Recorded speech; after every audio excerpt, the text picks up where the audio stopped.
Marami sa atin ang nagtiwala, ngunit tinraidor ng taong pinagkatiwalaan natin. Ito ang mismong mabigat na nangyari sa ating Lodi sa kwentong ito. Kung paano siya lumaban at bumangon ay talagang kahanga-hanga na dapat nating tularan. Yo guys! Subscribe naman dyan sa aking Facebook, TikTok at YouTube accounts. Likes at comment na din kung may mga suggestions at request kayo dyan. Let's go! Siya ay isinilang sa Cagayan de Oro, Philippines. Kalaunang tumira sa lungsod ng Quezon, kung saan siya ay nagtapos ng high school sa St. Bridget School. After graduation, kumuha siya ng Bachelor of Science in Biology mula sa Ateneo de Manila University at nagpatuloy sa pagiging doktor sa University of Santo Tomas, kung saan siya ay pumasa sa medical licensure exam noong 2008. Ang kanyang entertainment career ay nagsimula sa maraming TV at print advertisements sa buong Pilipinas at Southeast Asia.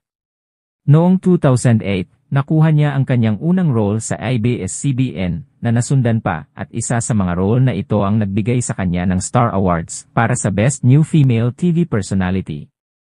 2009, lalong umusbong ang kanyang karir sa pag-arte nang tanggapin niya ang mga mas challenging na mga role sa parehong TV station. Noong parehong taon, na-nominate siya para sa New Movie Actress of the Year sa Star Awards, at noong 2011, siya ay nanalo bilang Best Actress sa Cinema One Originals Film Festival. Ang kanyang pagganap sa isang sikat na horror movie franchise ay nagbigay din sa kanya ng nominasyon para sa Best Actress sa Metro Manila Film Festival. Sa kabila ng kanyang nakamit na tagumpay sa larangan ng pag-acting, ang taon 2009 ay isa ring taon na naging hamon para sa kanya dahil sa kanyang pagkakasangkot sa isang iskandal na talagang yumanig sa kanyang reputasyon at sa kanyang pamilya. Sa isa niyang interview sa isang sikat na vlogger, ibinahagi niya kung paano siya naapektuhan ng eskandalo sa panahon na akala niya ay nasa magandang level ang kanyang buhay at karir. Kasama siya sa isang sikat na TV series at nagte-training pa para sa isang triathlon. Pakiramdam niya ay gumuho ang lahat ng simulang pagfiestahan ng medya ang naturang iskandal to the point na naisip niyang magpakamatay, ngunit nangibabaw ang pagmamahal niya sa kanyang pamilya upang tumayo siya at magpatuloy. Sa paglipas ng panahon, natagpuan niya ang katahimikan sa isang sikat na singer na kanyang nakilala sa kanyang pagsamba sa Victory Christian Fellowship. Nag-umpisa silang mag-date noong 2012, na-engage noong April 2013, at ikinasal noong June ng parehas na taon.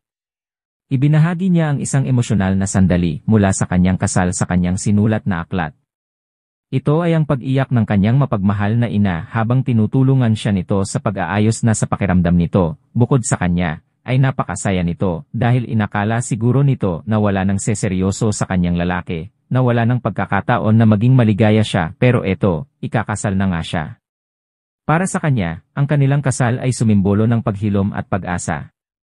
Sa kanyang pababalik tanaw sa lahat ng mga nangyari sa kanya, ipinahayag niya na bagaman hindi niya nais na muling maranasan ang eskandalo, ay hindi naman niya ipagpapalit ang mga lessons na kanyang natutunan mula dito. Ang babaeng simbolo ng katatagan na ito ay si Miss Maricar Reyes. Sa mundo na puno ng kaplastikan at mga taong ang hanap lang ay pakinabang sa kanilang kapwa, sa panahong inakala mong tinalikuran ka na ng lahat, ang pamilya mo lang ang dadamay sa iyong pinapasan. Sila ang simula sa hirap ay nakasama mo na.